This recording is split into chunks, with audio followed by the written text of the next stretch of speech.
Chapter 7. They made their way back through the corridors of the abandoned mall, not bothering to be cautious with their footsteps, or the beams of their lights. "So much for being sneaky," Charlie said darkly, but no one responded. By silent consensus their pace quickened steadily. By the time they reached the parking lot they were almost running. Spotting her car as they came out the front door, Charlie felt an almost physical relief to see it, as if it were an old friend. "Someone should stay here," she said, pausing with her hand on the door handle. "We can't leave Carlton." "No," Marla said firmly. "We're leaving, now." They looked at her in surprise for a moment. Suddenly, she was talking to them all the way she talked to Jason. Sister knows best. Lamar and Jason exchanged glances, but no one said anything. "We're going into town. All of us," she added, giving Charlie a warning look, "and we're finding help." They hurried into the cars. As Charlie took the wheel, John got into the passenger seat, and she smiled tightly at him. Jessica climbed into the back a moment later, and she felt a minor disappointment. She had wanted to talk to him alone. "We're running for help, it's not a date," she scolded herself, but that hadn't really been the point. He felt safe, a touchstone amid the strange things that were happening all around them. She looked over at him, but he was staring out the window. They pulled out of the lot, following Marla's car fast as she sped into the darkness. When they reached the town, Marla yanked her car to the side of the main street and stopped, and Charlie followed suit. Before the car had fully come to a halt, Jessica leapt out of the back seat and started running.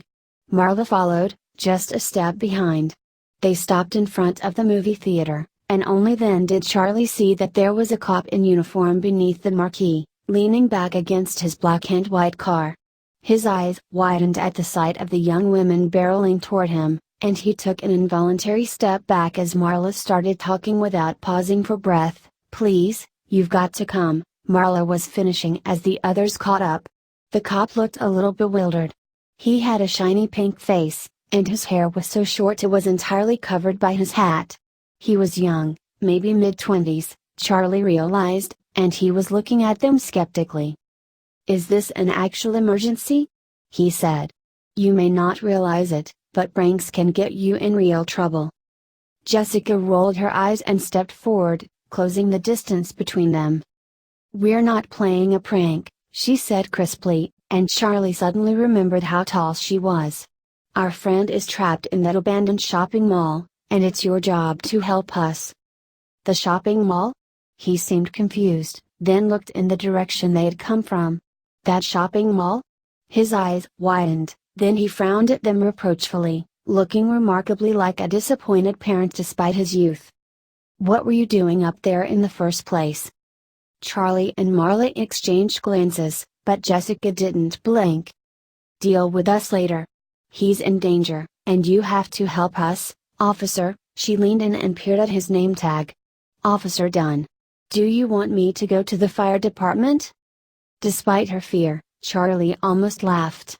Jessica said it as if she were in a store, threatening to take her business elsewhere. It was so absurd it should have gotten her no more than a puzzled glance, but Dunn reached for his radio hastily. "No," he said. "Hang on." He pressed a button, and the radio emitted a short burst of static. Charlie felt a brief chill at the sound, and as she looked around, she saw John stiffen, and Jason take a tiny step closer to Marla. Not seeming to notice their reactions, Dunn barked incomprehensible sounds into it, talking in cop code, and Charlie suddenly had a flash of memory, of running around the yard, whispering into walkie-talkies with Marla.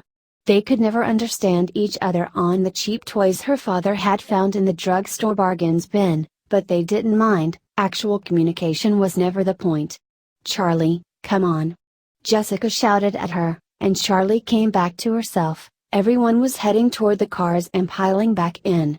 Marla pulled out in front, and the cop followed her, with Charlie bringing up the rear. "Why doesn't he have the siren on?" Jessica said. Her voice was thin and brittle, as if her only choices were a sharp tongue, or tears. "He doesn't believe us," John said softly. "He should have the siren on," Jessica said, and this time it was almost a whisper. Charlie's knuckles were white on the steering wheel, as she stared straight ahead at the cop's red tail lights. When they got back to the mall, Jessica dashed ahead, forcing the rest of them to run behind her. Charlie didn't mind, it felt good to run, purposeful. Lamar was talking to the cop as they ran, shouting over the noise of their thudding feet. "The restaurant is all boarded up, but there's a door left open," he said, the words broken by his uneven breathing. "Behind the plastic you move at dark alley Carlton smells like feet." Officer Dunstep stuttered briefly, but he regained his stride. When they reached the alley they slowed their pace, moving more cautiously down the narrow hall until they came to the door. "Help us," John said, and Dunn moved forward to help with the shelf. They drew it back too fast, the contents rattling and wobbling. The shelf pitched backward, and tools, cables, and paint cans full of nails crashed to the floor. "Ow!" John yelled as a hammer bounced off his foot. They all watched as the things scattered, some rolling away and vanishing down the dark corridor. "What?" Jason wailed, and they all looked up from the spill. He was pointing at the door. "What is this?" Marla gasped. The door had chains strung across it from top to bottom, 3 enormous padlocks holding them all together. The links were bolted into the metal frame of the door, and they were heavy, too heavy to cut without special tools. It was all rusty, the whole thing looked as though it had been there for years. Charlie walked up to the door and touched a chain, as if to be sure it was real. "This wasn't here," she said, the words sounding inane even as she spoke. "We have to get him out," Jason cried haltingly, his hands covering his eyes. "Bonnie is going to kill him, and it's my fault." "What's he talking about?" the police officer said, looking at them with renewed suspicion. "Who is Bonnie and why is she going to hurt your friend?" It's a robot," Charlie said quickly. "The robots from Freddy Fazbear's are still there, and they still work." "I remember that place," Dunn said, and his voice softened for a moment. "I used to go there as a kid." He paused as if he wanted to go on, something nostalgic settling over his face for a fleeting moment. He caught himself quickly, and cleared his throat. "He came to life," Jason insisted, no longer making the effort to hide his tears. Dunn bent down to his height, his tone softening. "What's your name?" he asked. "We have to get him out," Jason repeated. "His name is Jason," Marla said, and Jason glared at her. "Jason," the cop said. He put a hand on Jason's shoulder and squatted down to match his height, glancing at the others with an obvious suspicion. "He thinks we made him say that," Charlie realized. Jason wriggled in Dunn's grasp, but the officer did not let him go, looking him in the eye to ask the next question. "Jason, did they tell you to say this? What's going on here?" Irritated, Jason pulled free and took a large step back. "That's what really happened," he said firmly. The officer exhaled, a long, slow vent of frustration, then got to his feet, shedding his kid-friendly act. "So, the robots took your friend," he said. "I know what you're trying to pull," said his tone. "We were in there," Charlie stated flatly, keeping her voice level, as if saying it calmly and plainly enough might convince him that they were not telling lies. "Our friend didn't make it out." The officer looked again at the chains. "Look," he said, apparently deciding to give them the benefit of the doubt. "I don't know how you got in there in the first place, and right now I don't want to know. But the machinery in there is old, it hasn't been touched in 10 years. Chances are, it's pretty spooky. Heck, I wouldn't want to go in there. So even though I can't blame you for being freaked out, I can guarantee you those robots in there aren't moving by themselves. This place is dead," he said with a hearty chuckle. Jason set his jaw, but didn't say anything. "I think you all need to go home," he finished, the statement sounding more like a threat than advice. They looked at one another. After a moment of uncomfortable silence, Jessica looked to Charlie. "These chains weren't here before, right?" she faltered, and looked back at her friends for confirmation, as if she were beginning to doubt her own memory. "No," Charlie said instantly. "They weren't. We aren't leaving, and we need your help." "Fine," Dunn said shortly. "What's his name?" he said, producing a notebook seemingly from nowhere. Carlton Burke, Jessica said, and was about to spell it for him, when suddenly the officer put down his pen and closed his eyes, his nostrils flaring. The officer glared at them, no longer looking quite so young. "I'm going to give you one more chance. Tell me exactly what happened."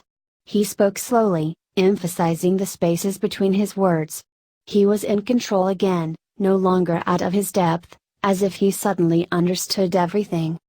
They tried to explain all at once, talking over each other. Jessica's voice was loudest and calmest, but even she could not keep her anxiety from bleeding through. Charlie hung back, quiet. "Tell me exactly what happened. Where were they supposed to start? With the night? With the week?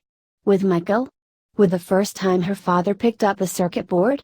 How was anyone ever to respond to something like, 'Tell me what happened'?" The cop was nodding, and he picked up the radio again, but this time he spoke comprehensively. "Nora, call Burke. It's his kid. I'm up at the old mall site." There was an answering burst of static, and the officer turned his attention back to them. "Come on," he said. "Come on where?" John said. "Off the property," the cop said. Marla started to protest, but he interrupted. "I'm escorting you off the property," he said. He pulled the baton from his belt and pointed with it, like a flight attendant giving instructions. "Come on," Lamar said. Jason was still staring sullenly at the ground, and Lamar gave him a gentle nudge on the shoulder. "Jason, come on, we have to do what he says now, okay?" "But Carlton," Jason said loudly, and Lamar shook his head. "I know. It's okay, we'll find him, but we have to go now." He guided Jason toward the mouth of the alley, and everyone followed. The police officer walked behind, following Charlie a little too closely. She sped up, but so did he, and she resigned herself to being shadowed. When they got to the parking lot, he directed them to wait by the car and walked off a few paces, speaking into the radio again, too far away to hear. "What's going on?" Jason said. He was beginning to whine. He heard the tone in his voice and tried to modulate it. "I am not a little kid," he reminded himself. No one answered, but Marla rubbed his back absently, and he did not move away. Long minutes passed in silence. Jessica sat on the hood of the car, facing away from the rest of the group. Charlie wanted to go to her, but she did not. In her distress, Jessica was closing down, going stiff and cold and snippy, and Charlie did not think she had what it took to break through that without breaking down herself. "Was he talking about Carlton's dad?" Charlie asked, but no one had time to answer. Headlights appeared, and a car pulled in beside them. The man who got out was tall and thin, and his light hair could have been either blonde or gray. "Carlton's dad," Marla whispered, a late answer to Charlie's question. The man smiled as he approached. "Carlton's dad," he confirmed. "Though since you're all grown up now, you'd better call me Clay." They all muttered it, half in greeting, half just to test it out. Jason covered his mouth self-consciously, tonguing the invisible gap in his molars. "I thought our days of mischief would be behind us, no?" Clay said, his expression good-humored. Jessica slid off the hood of Charlie's car, her face drawn. "I'm so sorry, he's missing," she said tightly. "I don't know what happened, he was right with us." "Bonnie kidnapped him," Jason burst out. "I saw, the rabbit took him." Clay started to smile, then stopped himself when he saw their faces. "Oh, kids, I'm sorry. You haven't been around in a while. I'm afraid Carlton is playing a joke on you, all of you." "What?" Lamar said. "Oh come on, with you guys back in town, he couldn't resist," Clay said. "Whatever happened, I guarantee, he set it up. He'll probably pop out of the bushes any minute now." There was a silence, as they all waited, against probability. Nothing happened. "Well," Clay said at last. "That would have been too much to ask. Come on, why don't you come back to our place? I'll make you all some hot chocolate, and when Carlton finally shows up, you can't tell him he's grounded." "Okay," Charlie said, without waiting for the consent of the others. She wanted to believe Clay, wanted to believe that Carlton was all right, and would show up laughing. But almost as badly, she wanted to go somewhere where an adult was in charge, someone who would make hot chocolate and assure them there was no such thing as monsters. Her father had never made that claim. Her father could never have told her that lie. No one objected, and so they started up their caravan again, trailing Clay home. They all settled into their accustomed places, Charlie, John and Jessica in Charlie's car, and Marla, Jason and Lamar in Marla's. In the rearview mirror Charlie saw Officer Dunn's car, still right behind them. Is he just going this way, or is he making sure we go where we're told? She wondered, but it didn't really matter. They weren't planning on flight. At Carlton's house they filed in through the front door. Charlie looked back in time to see the police car, driving on by. He was following us. As they climbed the steps, John leaned in to whisper in her ear. I didn't realize how rich they were when I was a kid, he said, and she stifled a laugh. It was true, the house was enormous.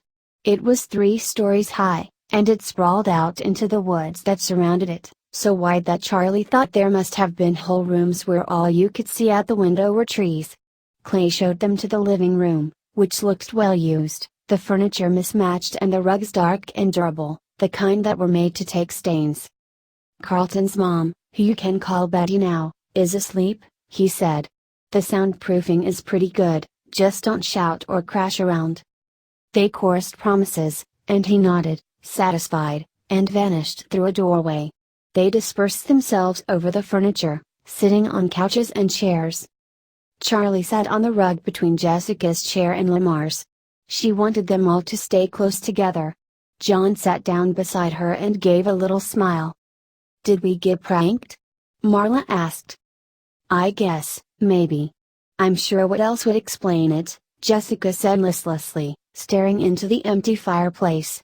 I mean, none of us even knows each other that well, not really, maybe he would do something like that. They all shifted uncomfortably.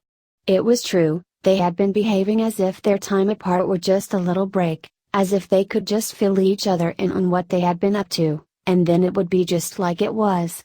As if their group had never split up. But 10 years was too long for it to be true, and deep down, everyone knew it. Charlie darted her eyes at John.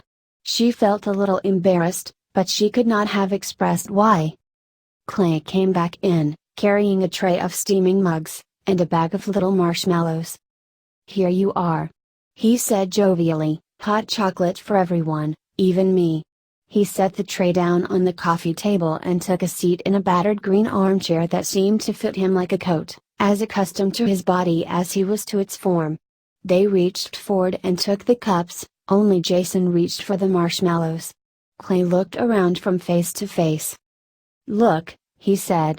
I know you don't believe me, but Carlton does things like this, although I have to admit, this is probably the weirdest. It's not right, making you relive all that stuff from when you were kids. He stared into his mug for a long moment. I need to have another talk with him, he said quietly. Believe me, my son has a strange sense of humor, he went on. You know, for high school, we sent him to a place in the next town over, no one knew him. He managed to convince his classmates and his teachers that he had a twin brother, at the school, for the first few weeks of class. I don't know how on earth he managed it, but I didn't find out until he got tired of the act and I started getting calls from school that one of my sons had gone missing. Charlie smiled weakly, but she was not convinced. This was different. This is different, Marla said, as if reading Charlie's thoughts. Jason saw him disappear, he was terrified. It's cruel, if it's a prank. Marla shook her head with anger and scratched her nails against the porcelain cup. If it's a prank, she repeated in a softer tone. She looked at Charlie, her face stormy, and Charlie knew that if Carlton had in fact set all of this up, Marla would never speak to him again. The happy reunion was over. Yes, Clay said. I know. But he doesn't see it that way. He took a sip of cocoa, searching for words. The twins, they had totally different personalities. Sean was this outgoing, cheerful guy. He was on the debate team. He played soccer, for goodness sake. Carlton had never gotten near a sports game without being forced. I don't know how he kept it up. Still, Marla said, but she sounded less convinced. The worst part was, Clay went on, talking more to himself now than to the teenagers, Sean had a girlfriend. She really liked him too, but he was just playing the part. Poor girl had been dating a guy who didn't even exist. I think he was surprised when he realized how upset people were. He gets carried away, and just assumes everyone is having as much fun as he is. Charlie looked at John and he met her glance anxiously. We don't know each other, not really. Maybe he did set it up, she said aloud. Maybe, Jessica echoed. I saw him. Jason said loudly. Before anyone could respond, he had stormed out of the room, disappearing through a doorway. Marla stood automatically, and moved to follow him, but Clay put up a hand. Let him go, he said. He needs some time to himself. And I want to talk to the rest of you. He set his mug down, and leaned forward. I know you were just kidding around, but I don't want to hear you kids joking about Freddy Fazbear's. You know, I wasn't the chief back then, I was still a detective, and I was working on those disappearances. To this day, it was the worst thing I've ever had to see. It's not something to joke about. He looked at Charlie. His gray eyes were hard, and the lines of his face were immobile. He was no longer the friendly father figure, but the police chief, staring as if he could see right through her. Charlie had a sudden urge to confess, but she had nothing to confess to. I'm especially surprised at you, Charlie, Clay said quietly. Charlie blushed, shame rising up in her with a flush of heat. She wanted to protest, to explain herself, to say anything that might soften the eyes that seemed to bore into her skull. Instead she ducked her head, and muttered an indistinct apology. Lamar broke the silence. Mr. Burke, Clay, did they ever find out who did it? I thought they arrested somebody. Clay didn't respond for a long moment. He was still looking at Charlie, and she felt as if he were trying to tell her something, or else read something in her face. Clay? Marla said, and he seemed to come back to himself. He looked around the group, his expression dark. Yes, he said quietly. We did arrest someone. I did, in fact, and I am as sure now that he was guilty as I was then. So, what happened? Lamar asked. There was a hush among the group, as if something very important were about to happen. There were no bodies, Clay Burke said. We knew it was him, there was no doubt in my mind. But the children had disappeared, they were never found, and without their bodies. He stopped talking, staring off into the middle distance as if scarcely aware that they were there. But kidnapping, Charlie said. They disappeared. She was suddenly furious, appalled at the obvious injustice. How can this man be walking around somewhere? What if he does it again? She felt Marla's hand on her arm, and she nodded, settling back, trying to calm down. But the anger was still there inside, seething under the surface of her skin. Clay was looking at her with something like curiosity in his eyes. Charlie, he said, justice penalizes the guilty, but it must also protect the innocent. It means that sometimes the guilty get away with terrible things, but it is the price we pay. He sounded grave, his words weighty. Charlie opened her mouth to argue. But this was my price, she wanted to say, but before she spoke she looked at his face. He had the grim conviction of a monk, what Carlton's father was saying mattered very much to him, and he believed it utterly. It's how you sleep at night, she thought with an uncharacteristic bitterness. They locked eyes for a long moment, then Charlie sighed, and nodded, giving up the challenge. Intellectually, she didn't even disagree with him. Clay sat up suddenly in his chair. So, he said brightly. I think it's a bit too late for you girls to be driving back to that motel. Why don't you spend the night here? We have 2 more guest rooms. And you can scold Carlton for his little prank in the morning, he added with a grin. Lamar and John showed Charlie, Marla and Jessica up to the bedrooms, and Jason re-emerged as they headed up the stairs, joining the group as if he had never been gone. So, Jason and I will take one, Marla said, and Jessica, you and Charlie can have the other. "I want to stay with Lamar," Jason said instantly, and Lamar grinned widely before he could help himself. "Yeah, okay," he said. He glanced at Marla, over her brother's head, and she shrugged. "Take him," she said. "Keep him if you want. So, that means someone gets her own room," she went on, "or we could all stay together. I know everything is fine, but I kind of feel like we should stay together." She was voicing Charlie's precise thoughts from only a little while before, but now, Charlie jumped in. "I'll take the other room," she said. Marla gave her a dubious look, and even John looked a little surprised, but Charlie just looked at them and said nothing. When the door closed behind her, Charlie sighed with relief. She went to the window. It was as she imagined, nothing in view but the trees. It was as if the house were completely isolated, though she knew that the driveway, and the road, were just on the other side. From outside she could hear nocturnal birds, and the rustling of other, larger creatures on the ground below. She felt suddenly restless, wide awake.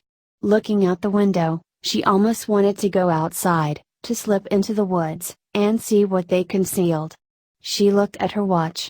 It was long past midnight, and with reluctance she took off her shoes, and lay down on the bed. It was, like everything else in Carlton's house, well worn, the kind of furniture only owned by people who have been wealthy for generations, whose ancestors could afford things of such high quality that they last for 100 years. Charlie closed her eyes, in what she assumed would be a futile effort to find rest, but as she lay there, listening to the sound of the woods, and of Jessica and Marla gossiping and laughing in the next room, she felt as if she were sinking into the mattress. Her breath deepened, and she was soon asleep. She woke suddenly, startled from sleep. She was a little girl again, and her father was asleep in the next room. It was summer, and the windows were all open. It had started to rain, and the wind rushed into the room in great gusts, blowing her bedroom curtains in a frenetic dance and ushering in a fine mist. But that was not why she awoke. There was something in the air, something unshakable that gripped her. Something was very wrong. Charlie climbed out of bed, lowering herself carefully onto the floor. Beside her bed, Stanley the unicorn stood, patient and deactivated, staring at her with lifeless eyes. She patted his nose, as if giving him comfort might bring it to her as well. Quietly, she snuck past him and out into the hallway, uncertain what compelled her. She crept down the hallway, past her father's room to the stairs, and ducked down beside the wooden banister, as if its open slats could protect her from anything at all. She held fast to it as she made her way down the staircase, letting the rail take her weight as she avoided the boards that creaked.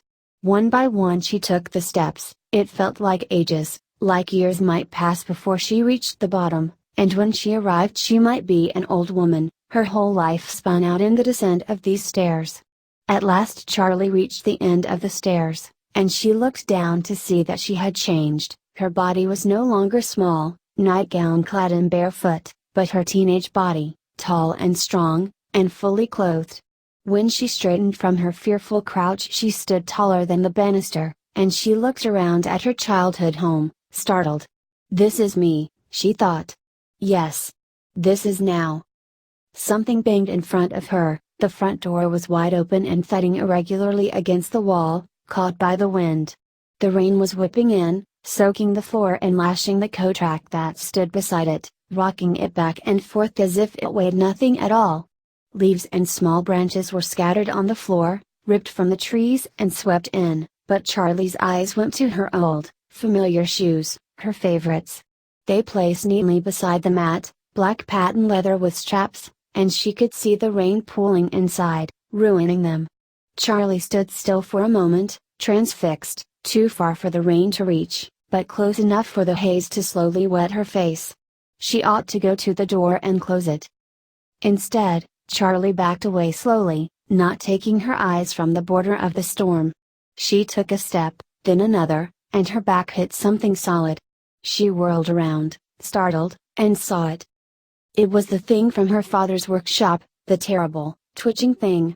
It stood on its own, bent and twisted, with a narrow, reddish canine face and an almost human body. Its clothing was rags, its metal joints and limbs stark and exposed, but Charlie registered only its eyes, the silver eyes that flashed at her, on and off, over and over, blinking in and out of existence. Charlie wanted to run, but her feet would not move. She could feel her pulse in her throat, choking her, and she struggled to breathe. The thing convulsed, and in slow, jerking motions, its hand rose up and reached out to touch her face. Charlie drew in a shaking breath, unable to duck away, and then it stopped, the hand only inches from her cheek. Charlie braced herself, her breath shallow and her eyes screwed shut, but the touch of metal and ragged cloth on her skin did not come. She opened her eyes. The thing had gone still, and the silver light in its eyes was dimmed, nearly out. Charlie backed away from it, watching warily, but it did not move, and she began to wonder if it had shut down, run out of the finite current that powered it.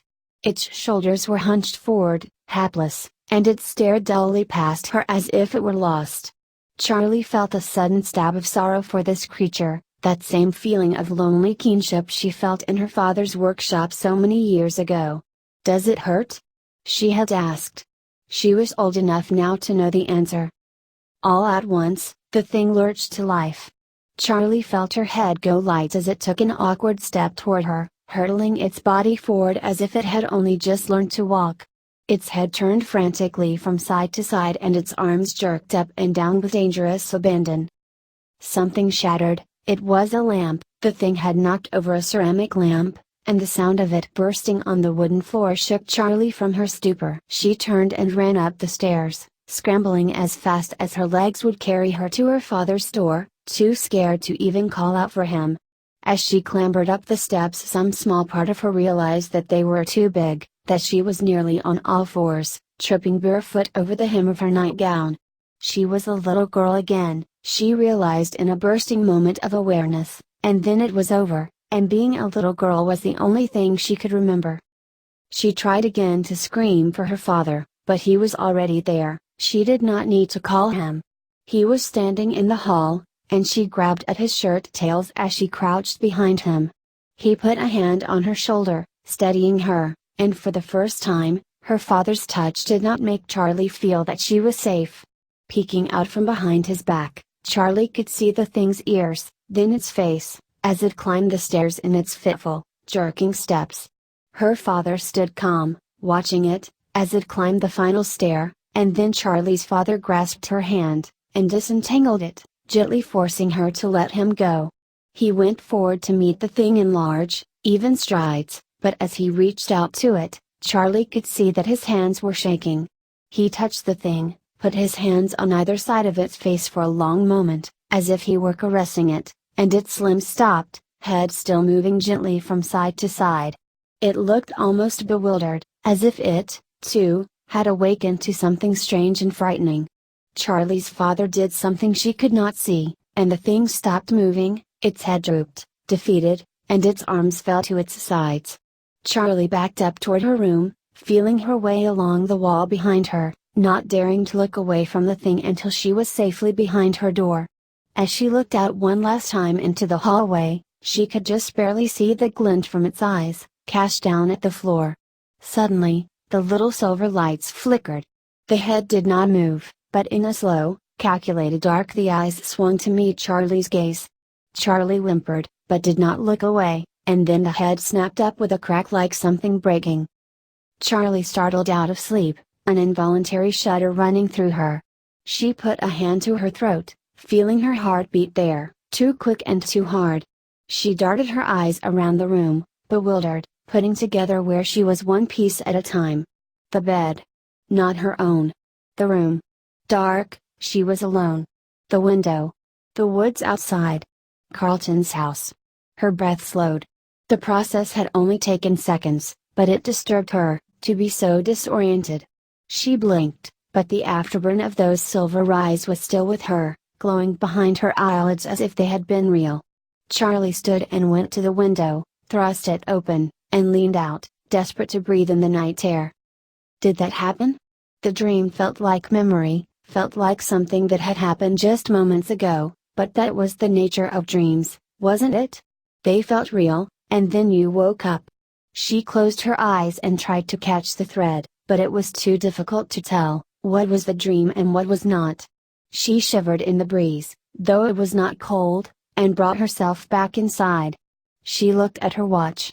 Only a couple of hours had passed, and it was still hours more until daylight, but sleep felt impossible. Charlie put on her shoes and shuffled quietly through the hall and down the stairs, hoping not to wake her friends. She went out to the porch, sitting down on the front steps and leaning back to look up at the sky. There were traces of clouds overhead, but the stars still shone through, scattered overhead, uncountable. She tried to lose herself in them as she had as a child, but as she gazed up at the pinpoint lights, all she could see were eyes, looking back at her. There was a noise behind her, and she jumped, whirling to press her back against the railing. John was standing behind her with a startled look on his face. They stared at one another for a moment, like strangers, then Charlie found her voice. "Hey, sorry, did I wake you up?" John shook his head and came to sit beside her. "No, not really. I heard you go out, or I figured it was you. I was awake, though Jason snores like a guy about 3 times his size." Charlie laughed. "I had a weird dream," she said. John nodded, waiting for her to go on, but she did not. "What did people think of my father?" she said instead. John leaned back and looked at the stars for a moment, then pointed. "That's Cassiopeia," he said, and she squinted in the direction of his finger. "It's Orion," she corrected. "John, I'm serious. What did people think about him?" He shrugged uncomfortably. "Charlie, I was a little kid, you know? Nobody told me anything." "I was a little kid once myself," she said. "Nobody tells you anything, but they talk in front of you like you're not there. I remember your mom and Lamar's mom talking, making bets on how long Marla's new stepdad would stick around." "What did they come up with?" John said, amused. "Your mom was banking on 3 months, Lamar's mom was more optimistic," Charlie said, grinning, but then her face grew serious again. "I can tell you know something," she said quietly, and after a moment, he nodded. "Some people thought he did it." "Yeah," he admitted. "What?" Charlie was aghast. She stared at him, eyes wide, scarcely breathing. "They thought what?" John glanced at her nervously.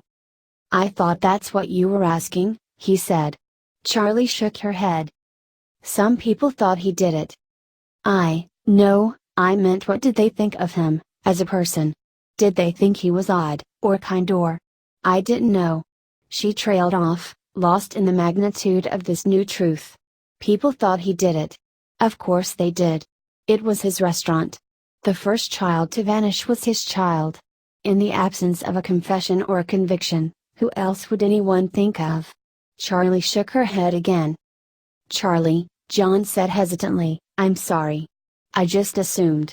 You must have known people would think that, though, if not then now."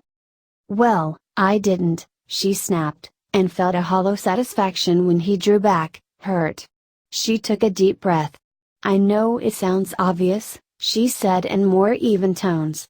"But it just never, ever occurred to me that anyone would think he was responsible. And then afterward, after he committed, but that would have only reinforced their suspicions," she realized as she said it. "People thought it was because of the guilt," John said, almost to himself. It was. Charlie felt anger welling up inside her, the dam about to burst, and she held it back, biting off words in short, sharp bursts. Of course he felt guilt. It was his restaurant. His life's work, his creations, and it was all turned into a massacre. "Don't you think that's enough?" Her voice sounded vicious, even to her own ears. Apologize, she thought, but she ignored it. People thought he did it. He wouldn't, he couldn't. But if he had, how would she even have known? "I knew him," she thought fiercely. But did she?